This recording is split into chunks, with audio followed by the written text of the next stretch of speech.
미국은 중국에 대한 반도체 생산 제한 조치를 따르면 보조금을 주겠다는 당근을 내걸었습니다. 미국의 반도체 공장 설립을 계획하고 있고 중국에서는 이미 반도체 공장을 운영하고 있는 우리 삼성전자와 SK는 고민이 깊을 수밖에 없겠죠. 보조금 좀 받으려다가 중국 시장을 통째로 잃을 수도 있거든요. 김종민 기자가 보도합니다. 미국의 반도체 공장을 짓는 기업은 오는 28일부터 보조금 지급 신청을 할 수 있습니다. 모두 50조 원 규모로 금액이 만만치 않습니다. 당장 삼성전자와 SK가 대상입니다. 하지만 미국은 보조금을 받으려면 중국에 앞으로 10년간 반도체 공장을 새로 짓거나 증설하지 말라는 조건을 붙였습니다. 삼성전자는 중국 수저우와 시안의 반도체 공장을 운영 중이고 SK하이닉스는 충칭과 다롄의 공장을 가동하고 있습니다. 결국 미국 보조금을 받으면 중국에서 반도체 생산 시설 확대와 개선이 불가능해집니다. 신규 공장 못 짓고요. 기존 공장도 장비 들어가는 것은 안 되겠죠.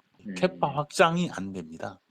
전문가들은 일단 미국 보조금을 받고 중국 반도체 생산은 현재 수준을 유지하다 상황 변화에 대응하라고 조언합니다.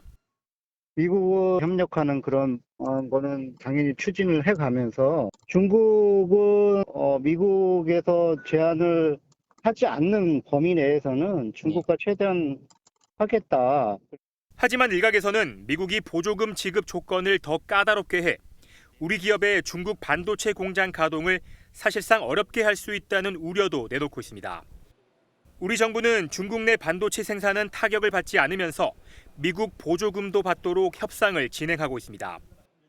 우리 기업의 이익은 최대화하면서 또 부담을 최소화하는 쪽으로 하고요. 하지만 미중 갈등이 더 고조되면서 자칫 우리 반도체 기업이 미국과 중국 가운데 양자택일을 강요받는 상황도 빚어질 수 있어 정부 차원의 적극적인 노력이 필수적입니다. MBN 뉴스 김종민입니다. 안녕하세요. 김주하입니다. 공정하고 신속한 MBN 뉴스, 유튜브를 통해서도 만나보실 수 있습니다.